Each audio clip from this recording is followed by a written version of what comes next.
Hi, this is Ron Dante, and I'll be on Screen and Beyond.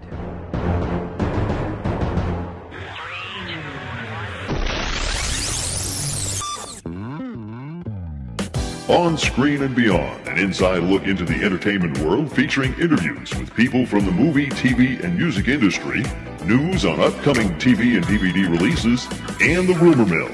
And now, here's the host of On Screen and Beyond, Brian Zemrak.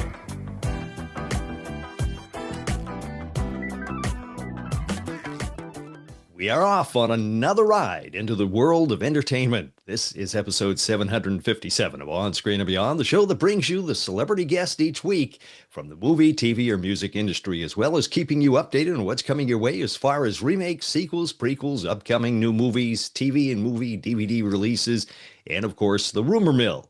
And joining us this week, we have music producer and singer Ron Dante as our guest. Now, Ron was also the singer of the hit songs back for the group The Archies back in the 60s and 70s, and he had a number one song, of course, for the year back in 1969 with Sugar Sugar, and he also sang at the same time the song Tracy for the Cufflinks. So he had quite a few things that he had going on. And of course, he was producing for Barry Manilow and all sorts of other stuff. So we're going to hear all about that coming up in a few minutes. I think you're going to enjoy this one. Ron Dante is coming our way shortly right here on Screen and Beyond. And I want to take a moment, I'll do this probably each week, to recognize listeners' locations around the world. Thank you for our listeners in Stockholm, Sweden, also Gotland County, Sweden. And of course, we also have people listening in Scotland and Canada, Wales. Thank you all for joining us. And in the United States, out in Texas, I see you catching the show in Houston, Dallas, also in San Antonio and Round Rock. And I appreciate all of you listening, and I hope you're enjoying each episode. If you'd like to contact me, you can do that by emailing me at feedback@onscreenandbeyond.com. Love hearing from you. And subscribe on whatever podcast platform you get us from, whether it's Apple Podcast, Amazon, Spotify, Alexa, Podbeam, wherever for the audio versions. And if you want to see the episodes, you can check us out on Spotify and YouTube. And be sure to follow us on all the socials that we have, Instagram, Facebook, and what do you say? Ron Dante, the singer of the hit song Sugar Sugar, producer for Barry Manilow, is coming up in a few minutes right here on Screen and Beyond. So we have a lot of news coming our way. It is time for remakes, sequels, and prequels on Screen and Beyond. Please hang up and try again. Remakes, sequels, and prequels. Brendan Fraser and Rachel Weisz are in talks to reprise their roles in the new Mummy movie. And the previous Mummy movies they did in the 90s and 2000s were a lot of fun and big hits, and hopefully they'll continue that. And it looks like Rambo may return. Of course, it's going to be a prequel. Lionsgate is acquiring the rights to distribute the sixth film in the Rambo franchise called John Rambo. And it's a Rambo prequel, like I said. Johnny Depp is going to be joined by Ian McKellen in Ebenezer, A Christmas Carol. That's a new take on the classic Charles Dickens story. You can look for that on November 13th, 2026. And Ryan Reynolds will star in a film about the classic children's book Eloise for Netflix. He will also be producing that. And Focker-in-Law with Ben Stiller and Ariana Grande arrives on November 25th, 2026. And that is it for remakes, sequels, and prequels. Coming up next on Screen and Beyond, upcoming new movies. Upcoming new movies, Denzel Washington will star in a Netflix heist movie called Here Comes the Flood, and the filming has started on that film. Christopher Walken will star in a dark comedy called Back in Black as a funeral director who is not getting any business because everyone in his town is in a health craze thing, and they're refusing to die. And Jane Curtin also will be starring on that one. And David Arquette and Nick Stahl will star in Green River Killer. It's about a hunt for a serial killer in the 1980s. And that is it for upcoming new movies. Next on Screen and Beyond, it's movies and TV on DVD and streaming.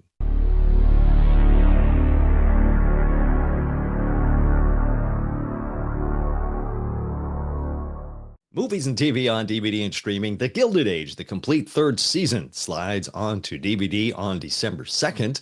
The Strangers, Chapter 2, will be hitting stores on December 9th on Blu-ray.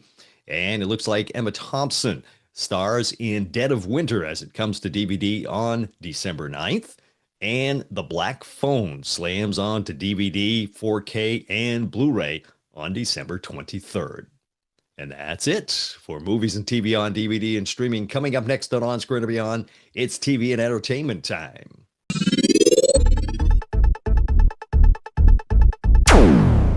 TV and entertainment time. Ted Danson returns to season 2 of A Man on the Inside very soon. And Nana Mensah, who plays Chief of Staff Billy on The Diplomat, will become a series regular on the next season, season 4. And the Oscar and Emmy nominated actress Diane Ladd has passed at the age of 89. She is known for Alice Doesn't Live Here Anymore, Chinatown, and so much more. Diane was a past guest here on Screen and Beyond on episode 92, way back. And you might want to check that out and hear her talk about her career. And that's it for TV and entertainment time. Coming up next, the voice behind the Archies and the hit song Sugar Sugar, Ron Dante, right here on Screen and Beyond.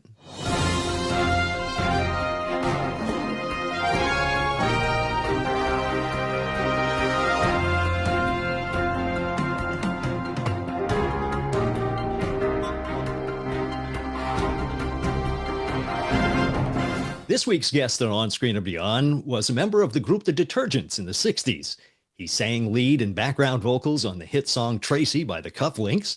He sang the theme song to the TV show Silver Spoons, produced multiple albums for Barry Manilow, as well as singing background on the hit Mandy. In 1969, he sang the #1 song of the year with Sugar Sugar. And now he's been singing with the Turtles in their Happy Together tours and so much more. It's Ron Dante. Ron, welcome to On Screen and Beyond. Thank you so much, Brian. Nice to be here. Now, Ron, it seems like I've been listening to your music all my life. You've had so many great songs that you either produced or you sang, and it's such a thrill to have you on here. Well, thank you. Thank you. It's been a great ride. Yeah, and it's not over too. No, I'm plotting out my next 10 years. Yeah. Now, one question I have before we get into too much. Now, of course, Mark Volman has passed away, and in September. Now, will the Happy Together tours continue, and you're going to be in them, or how does that stand? Right now, poor Mark. We loved having Mark on the tour. I love singing with him, taking the place of Howe and Kaylin. For 7 years, I was the lead voice of the Turtles with Mark, and it was a joy traveling with him and knowing him. So may he rest in peace. Concerning the Happy Together tour next year, it is going to continue. I hear, of course, that it won't be the Turtles anymore, but there'll be maybe 8 acts next year. Wow. A lot of great things. I can't reveal which acts are going to be on it, but there'll be 3 or 4 surprises for all the fans of Happy Together. And I will be one of the acts. I'll be singing my Archies and my Cufflink hits. Now, I had the opportunity to see you. I don't remember when it was. It was a couple of years back in the Happy Together tour. You were singing, and I can't remember who else was in there. I think the Association was in at that time, and also the Cowsills, who's also been a guest here on the show. Cool. So and you just sound so, just like you did back with all the songs you did with Sugar Sugar and everything else. Well, I was very fortunate. I had a good life, and I took care of my throat and my singing voice, because I knew that would have to last because I started off as a singer-songwriter, and that was I built my career on singing and songwriting. So I took care of myself, and I love singing those songs. I do all those songs, all my hits in the same keys. We don't change the keys on them. Some artists do, because the voice gets older and they need to lower the key. But I sing them the same keys. That's why it kind of sounds the same. Of course, the band that I work with on the Godfrey Townsend, band leader of the Happy Together tour, he copies the record arrangements perfectly. So he makes it sound just like the record. Mhm. So I'm fortunate to have that behind me. So, but I love singing and I love producing. I love doing all the things I do. Producing, you did a lot of stuff for Barry Manilow. I mean, you guys came up with some great hits, and they sounded, just amazing. Uh, at that point, were you more into the producing, or were you juggling both the hats of a singer-songwriter and also with the, producing? Yes, I was doing both at the time. When I met Barry, I was recording as a single artist for different labels and singing commercials. And that's where I met Manilow on one of those commercials. He wrote a commercial. He booked. I was one of the singers on it, along with Melissa Manchester. It's so funny how all this connects. I know. Melissa was on it. Barry Simpson was on it, of Ashford and Simpson. So the four of us sang all the backgrounds. Afterwards, he asked me if I'd listen to some of his songs. He wanted to be a solo artist, and I listened and I loved his stuff. So that was when. So I was doing both at the time. I was producing some, artists. I was working with different new up and coming people, and doing my own singles. And I loved Barry's songs. I loved his voice, and I thought this would be a good investment of time and my career at the point to get behind someone like Barry, and it worked. It worked. We were very compatible musically, and it worked out. Did you produce Mandy while you were also singing background on it? Yeah, I was the co-producer. Barry and I went into the studio to do an album for, at the time it was Bell Records, it became Yeah. Arista Records. And no, that was that was our second album Mandy was on. First one we reissued after the Mandy album became a big hit. So it was a really interesting journey. And I remember thinking the night we recorded Mandy, I felt, both of us felt that there's something magical had happened. That was like, wow, this song and the voice and the arrangement. We just had three pieces on it: a bass, guitar, and drums on the original track. And Barry sang his original lead that ended up the final vocal was done all in like 3 takes. The third take was it. And I remember thinking Mandy was going to break through. And we were all correct. It broke through beautifully. I'm trying to remember because I was playing those songs, back in the day on the radio. And was the original name Mandy, or was it changed, or was there something? It seems though there was a story behind that. Yeah, the original song was called Brandy, Brandy. and it was a moderate little hit in England by Scott English, the writer of Yes. it. And it's funny, I knew Scott English when he used to work in New York City. So it was really all the things came together. And we realized that we couldn't use the name Brandy again because Brandy had been a big hit song before us. So somebody, I don't know who came up with the name, but somebody mentioned Mandy, and Barry really liked singing that name. So that's the way it changed. And if we had recorded it as Brandy, I don't think it would have been a hit. I think we would have been compared to the Brandy You're a Fine Girl song. Right. Yeah. And so, yeah, so it would not have been, I don't think we would have struck gold on that. But Mandy was a good name. And there's a lot of girls named Mandy now. You see girls named Mandy around. It's interesting how music and films influence the population. Taking us back even further, when you were just a young kid, was this what you wanted to do? Or were you out, playing baseball, football, whatever? What were you heading toward, do you think? Yes, I was always interested in, as soon as I picked up a guitar about 14 years old, I knew this could be my career because I started to sing with it. I had been a big fan of Elvis and the Everly Brothers, groups like that. So I started to immediately sing, and that pointed me in the correct direction. I knew I could do it. I wrote my first song at 14. It wasn't a great one, but I wrote my first song. And I kept working and put a group together, and we did local clubs, would allow us in. And so the direction was always firm in my mind. I was going to be a singer, songwriter, producer. I was going to go on in the music industry. And I was very blessed that I lived in New York City, so I could get to the hub of the music industry, the Brill Building on Broadway, which was a mecca for songwriters, record companies, and publishers.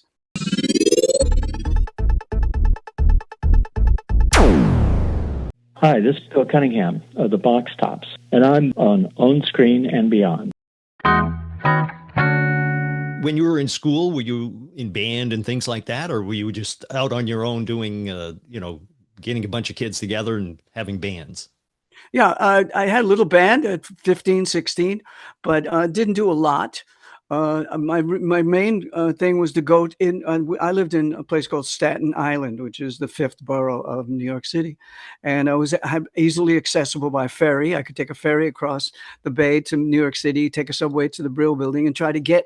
I thought that was where my career would be, not playing clubs, but in the music business, getting to the publishers, in particular, music publishers.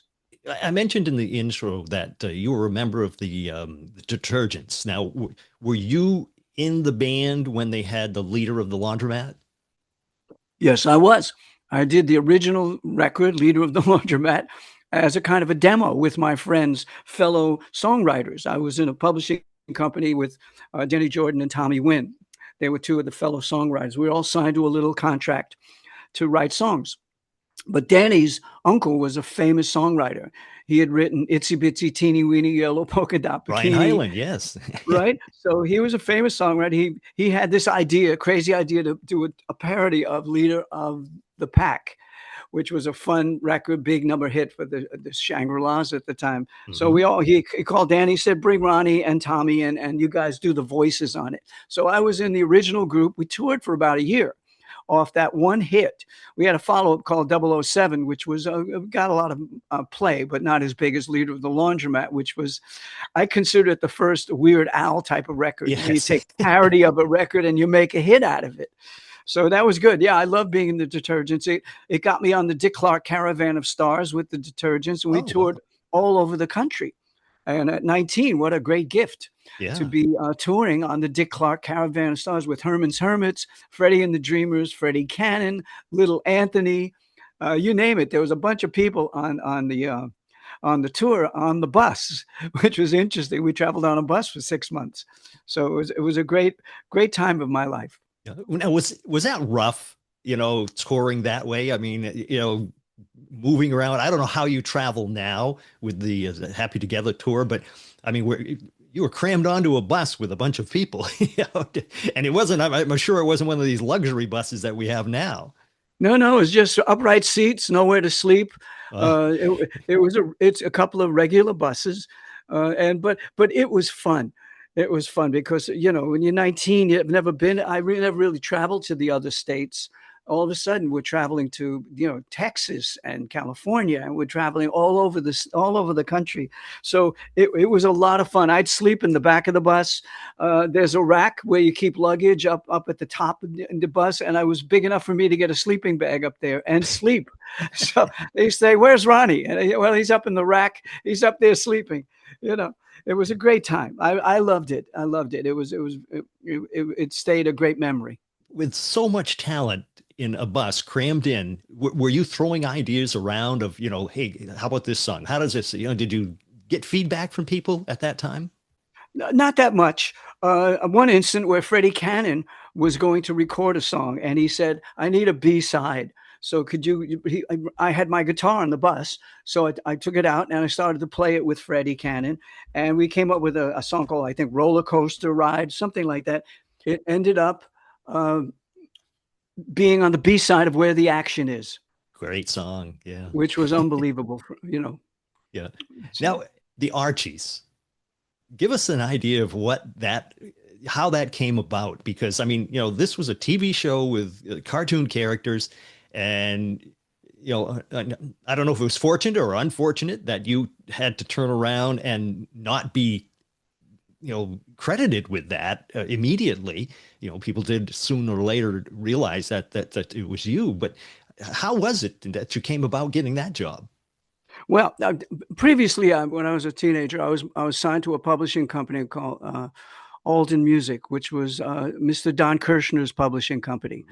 And so I knew him. So in 68, 69, I remember a friend of mine called me who was playing on these sessions for Don Kirshner and Jeff Barry, another famous record producer, writer. And he said, we're doing this TV show for a cartoon group, the Archies, and they don't have a lead singer yet.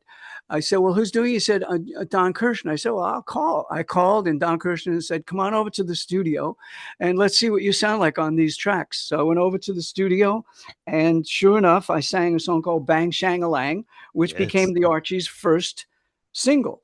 And it was, they said, yeah, we like your voice for the Archies. You would fit perfectly with the image of this great cartoon group on Saturday morning. So I did it. And boy, was I thrilled to do it. It was an amazing time. So that's how I ended up as the Archies. Like you say, Bang Shang Lang, that was a big hit. Not as big as Sugar Sugar, but it's, nothing can always be as big as certain songs, I guess. And then at the same time, you were singing for the Cufflinks too, right? Right.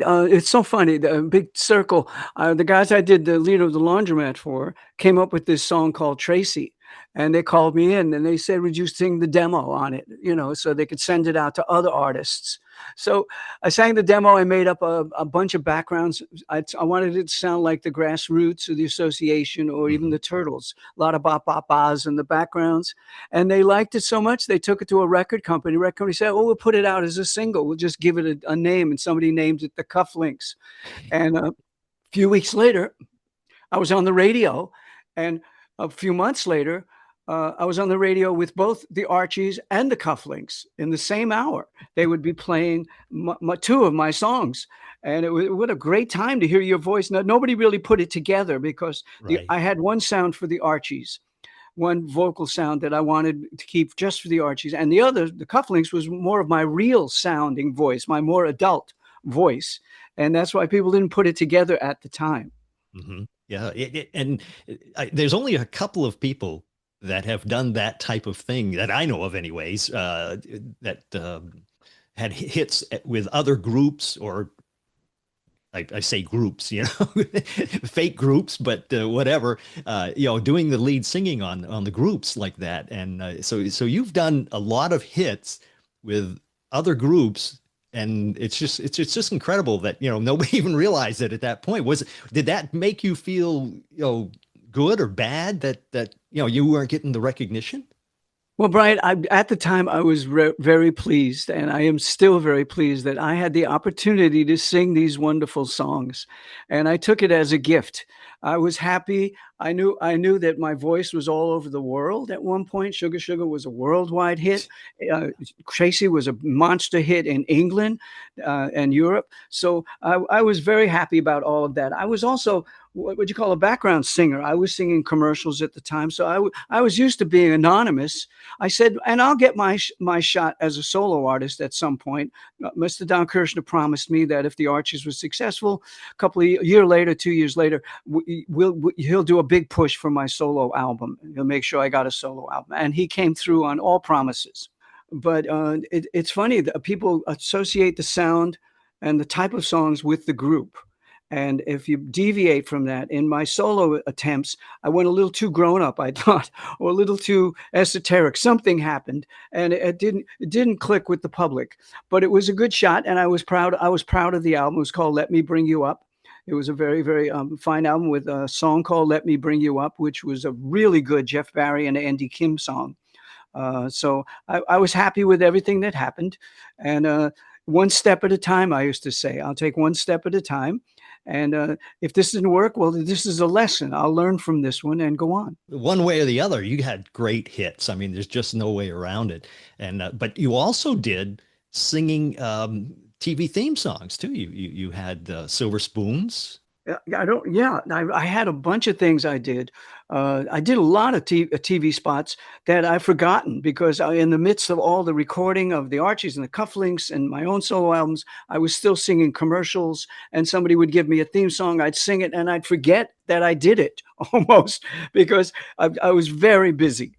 It was a busy, very active time for a singer such as myself because the commercial people who did jingles and commercials on TV were so happy to have an artist that had records on the charts singing their product. Hmm. So it was a very active time. I was very happy to do it, and I would do it again if the opportunity arose. Hi there. I'm Melissa Manchester, and I'm on Screen and Beyond.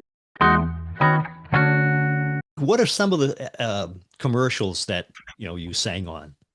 Can Well, you? some of the big ones were Dr. Pepper. Yeah. I'm a pepper, you're a pepper, he's a pepper. Also, the most misunderstood soft drink was the Dr. Pepper's first commercial they did nationally. I was on that.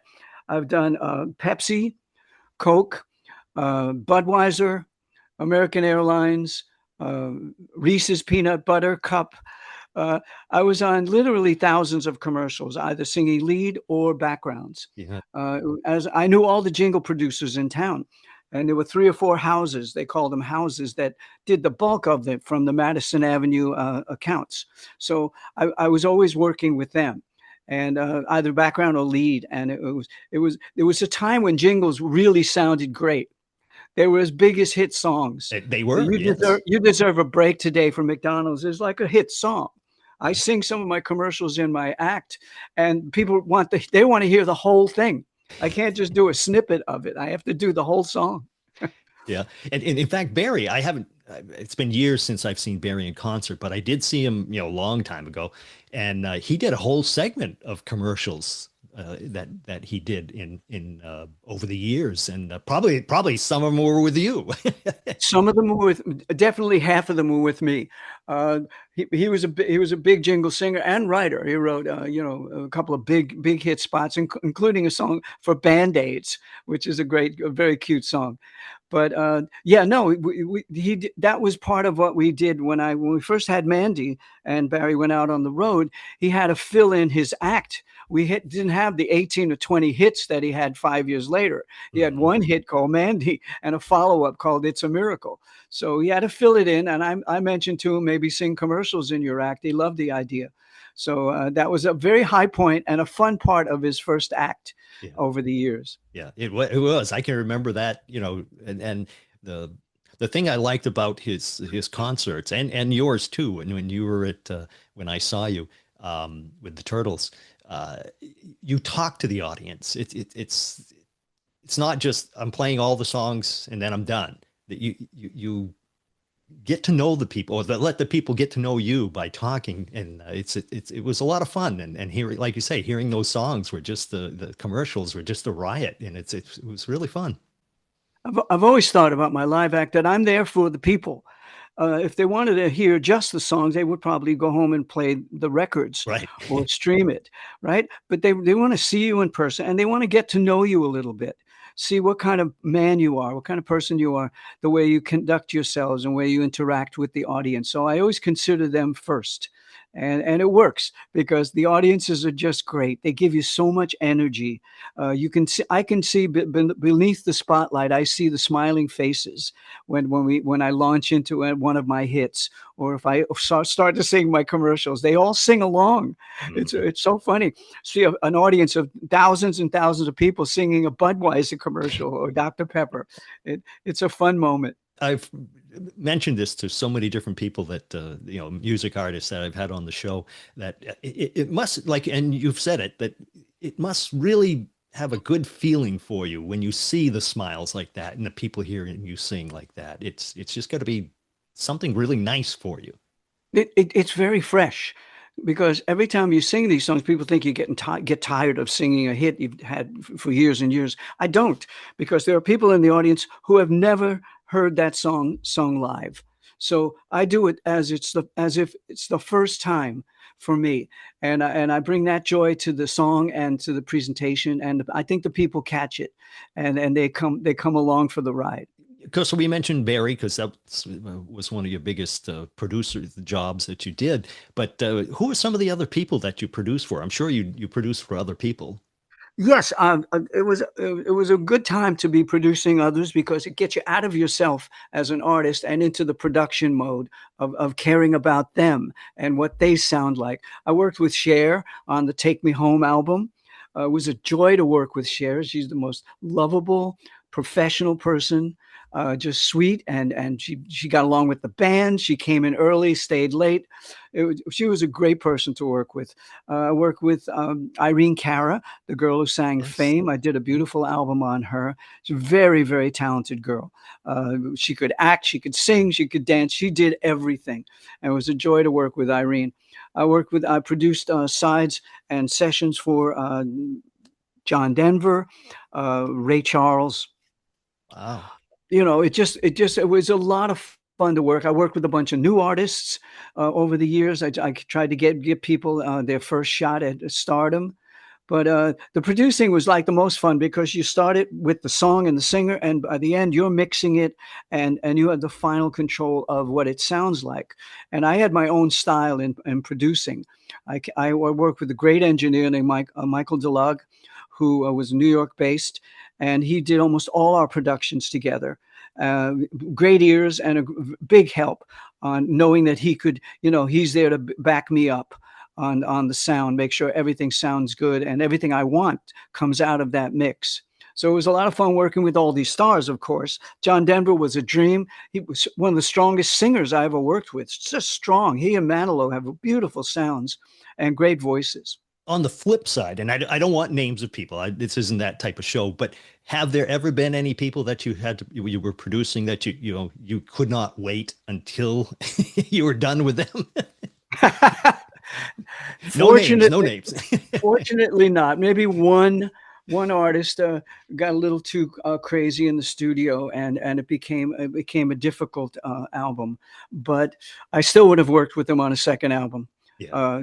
It didn't happen, but I would have done that. No, I've been very fortunate as a singer, as artist myself. I know where they're coming from. I know what's happening in their life. I know to be able to produce that vocal sound. You're the instrument. They are the instrument. They're not playing something. They're not doing anything but working on their vocal sound.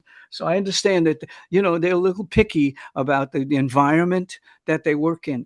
So I always tried to set a really comfortable environment for the artists, so they would feel really supported, and everything was taken care of for them, and it worked out all the time. I was very fortunate to work with great singers. Yeah. Now, did you produce also the songs for the Archies, or was there another producer doing that? The first couple of albums were done by Mr. Jeff Barry, who, if you look Jeff Barry up, he's one of the most successful songwriters ever Yeah, he in had a the lot of 60s. hits. He had 40 or 50 hits with his wife, Ellie Greenwich, and alone. He also produced the Monkees, I'm a Believer.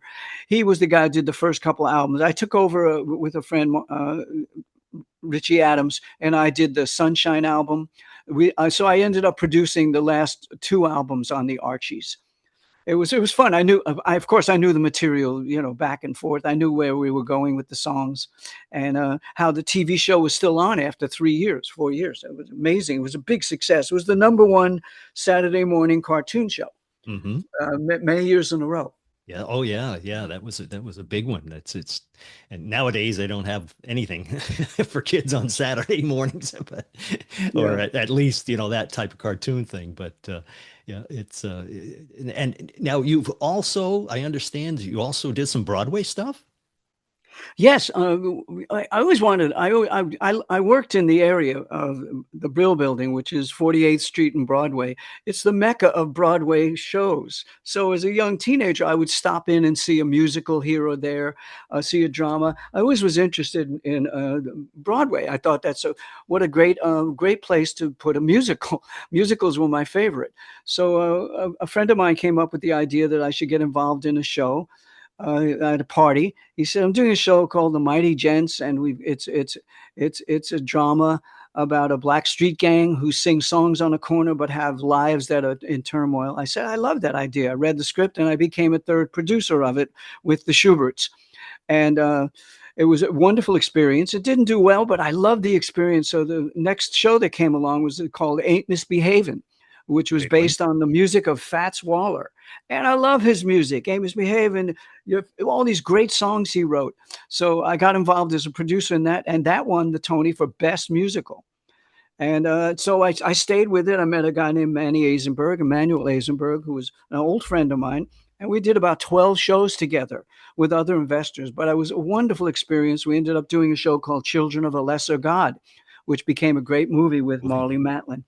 So it was a natural progression to get involved in Broadway, because I was always in that area, and I knew that someday maybe the opportunity would come along to produce something, and it was fun. It was a different experience than producing a record. Yeah. Oh, I'm sure. You've got to really deal with the theater owners and the director. They're the ones in charge of everything, and you as producer have to just basically supply the idea for the show and bring it to them, and also the money to get it onto opening night. Yeah. Now, as far as whether music producing or singing, is there anybody that you haven't worked with that you would like to? Well, there were numerous people, numerous groups, everyone from the Rolling Stones to Aerosmith to Journey. I would have loved to produce some of their records. They had great lead singers. Of course, Mick is still around doing great work. Always wanted to work with Barbra Streisand. I thought my kind of production with Manilow would lead me into a production with her. It almost happened a few times, and it may happen in the future where Barbara's still singing great and I'm still vital producing and performing. So you never can tell. Well, Ron, I'm going to finish up with one final question here. When you sit back and relax, what are your favorite TV shows now and of the past, and what's your favorite movies now and of the past? What do you enjoy? That's funny. That's funny. I love the CSI series, all of them. Yeah. I love the spin-offs, Miami, New Orleans. I see the repeats of those. They're wonderful, inventive, and smart, great characterizations. I really enjoy those series. I get out to see some movies once in a while. I try to see a lot. I see some of the Marvel movies. They're fun. But basically, I like the biopics. I like the one on the Queen. I thought that what a great reproduction of his life and the music. And Rami won the Academy Award for it. I mean, usually these biopics don't win the Academy Award. He did. So I see things like that. I'll be seeing the Bruce Springsteen movie soon. I saw the Bob Dylan movie, not bad. So I get out and try to keep abreast of what's happening in the pop culture, because it's ever changing. I listen to people even like Taylor Swift, Bruno Mars. I listen to people like that, and I like that they're songwriters and wonderful performers that bring in hundreds of thousands of people. So it's a great time. Yeah, and you mentioned Bruno Mars. Now, to me, he's one of the artists that some of his songs have the sound of the 70s. It brings you back 70s, 80s type style music. And it's just some of these people are, hitting the good stuff, I think. Well, he's a bit retro, but he makes it current. Yes, definitely. Because of his marvelous records. Uptown Funk had to be one of the greatest singles of the year, the year it came out. I mean, just unbelievable song and arrangement. And I've seen his live shows. The guy kicks it. Boy, he is really a great dancer, and he's got his men on stage doing a great job. So I love the retro aspect of it because it brings in a whole new market. And I like that he keeps that alive. Same thing with the Taylor Swift or some of the other girl singers that are out there. The girls are doing a great job reinventing the form and bringing people in to like it. It's an interesting time. It's always ever changing. I've watched it all my life, and I anticipate good things coming out soon. Yeah. And one more thing is there anything else you're going to be in besides the Happy Together tours? Do you have any other cruises or anything that you're going to be appearing on or anything like that? Well, thanks, Brian. Yes, I am booked for 2 cruises next year. One is called the Flower Power Cruise, where they take over the entire ship, 2,000 or 3,000 people, all flower power 60s maniacs waiting to see. On this one in March, I'm going out to perform the Beach Boys, Tommy James, the Young Rascals, you name it. They're all on the Flower Power Cruise. So people look it up. I mean, it's sold out, but you can always get it if you put yourself on the wait list. And also in the fall of next year, I'll be on the Malt Shop Cruise, which unbelievable unbelievable, another major amount of acts, another 10 or 15 great acts from the 50s and 60s. And people will just love it. Paul Anka is on it, and different Wayne Newton is on it, and then all Wow. these great '60s groups are on it. So Yeah. I'll be on those two cruises plus Happy Together, another 60 shows in the middle of the summer. So I hope the fans come out and enjoy the new surprise acts that are going to be on Happy Together. Yeah. Well, Ron, I cannot thank you enough for taking the time to share with us. And thank you, like I said, for your music, and can't wait to see more. Well, Brian, I'll see you at the show. Let me know when you're going to be at the next show. I'll have you come back and say hello.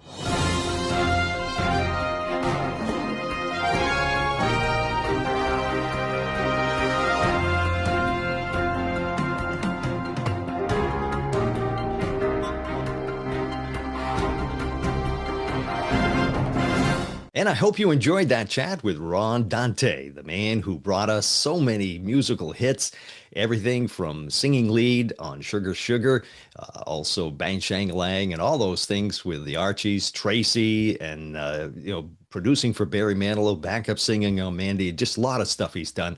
And I hope he producing his music magic that he does, and of course, like I said, the unforgettable Sugar Sugar.